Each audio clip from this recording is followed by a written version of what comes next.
నమస్కారం అండి. అంతర్యామిలో ఈరోజు అంశం ప్రశ్నలు సమాధానాలు. మనకు అందించిన వారు భమిడిపాటి వెంకటేశ్వరరావు గారు. వినిపిస్తున్నది మీ విజయభాస్కర్. ప్రశ్నించే తత్వమే మానవ అభివృద్ధికి శక్తివంతమైన పునాదైందన్నది అందరికీ తెలిసిన సత్యమే. అజ్ఞానం బయటపడుతుందని అడగటం మానుకోకూడదు. ప్రశ్నలు విచక్షణ జ్ఞానంతో కూడి ఉండాలి. వాటికి పొందే సమాధానాల్లోంచి ఒక్కోసారి కొత్త అనుమానాలు వ్యక్తమవుతాయి. వాటిని నివృత్తి చేసుకుంటేనే సత్యాసత్యాల పట్ల అవగాహన వస్తుంది. సందేహం ప్రశ్నగా మారి చివరికి ఆ సంవాదంలో ఒక నిగూఢ సత్యం బయటపడుతుంది. శిష్యుడు తన లోపల ఎటువంటి కల్మషము పెట్టుకోకుండా జ్ఞానం పొందడానికి మాత్రమే గురువును ప్రశ్నించాలి. అర్జునుడు సమస్త మానవాళికి ప్రతినిధిగా ఉండి గీతాచార్యుణ్ణి తెలివిగా ఎన్నో ప్రశ్నలు అడిగాడు. ఆ ప్రశ్నలకు శ్రీకృష్ణ భగవానుడు వెంటనే సమాధానం చెప్పలేదు. జగద్గురువుగా శిష్యుడి జ్ఞానస్థాయిని గుర్తించి అవసరమైన సందర్భంలోనే సమాధానం చెప్పాడు.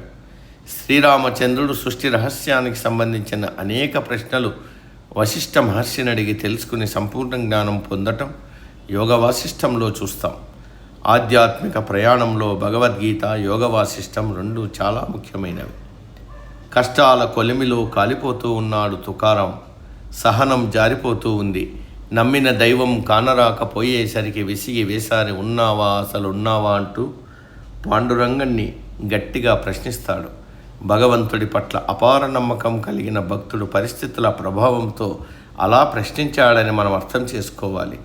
శరణాగతిలో భాగంగానే భక్త రామదాస్ కూడా జానకీపతికి అనేక ప్రశ్నలు సంధించాడు. భగవంతుడి సృష్టి వెనుక మనకు తెలియని ఎన్నో కారణాలు దాగి ఉంటాయి. మన జన్మ రహస్యాలకు సంబంధించిన తాళం చెవులు ఆయన దగ్గర ఉంటాయి. సృష్టికర్త కరుణాంతర రంగం గురించి పూర్తిగా అవగాహన తెచ్చుకోవడానికి ప్రశ్నించాలి, కానీ మిడిమిడి జ్ఞానంతో ఏదో ఒకటి అడగకూడదు.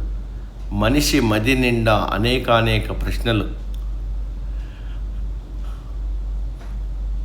ఎన్నో ప్రశ్నలకు జవాబులు దొరకవు. అటువంటి సందర్భాల్లో ఒక మహానుభావుడు చెప్పినట్టుగా బదులు కోసం వెతకడం మానుకుని బతకాలి. అదే న్యాయం అనుకోవాలి.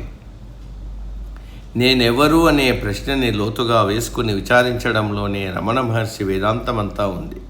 సమాధానం కోసం వెతికే ముందు ప్రశ్నను అన్ని పక్కల నుంచి క్షుణ్ణంగా అధ్యయనం చేయాలి. మనిషిని మనిషిగా ప్రేమించే విషయంలోనూ, తప్పు చేసిన వారిని క్షమించే విషయంలోనూ ప్రశ్నలకు చోటుండకూడదు. అక్కడ మన నుంచి మంచి స్పందనే ముఖ్యం.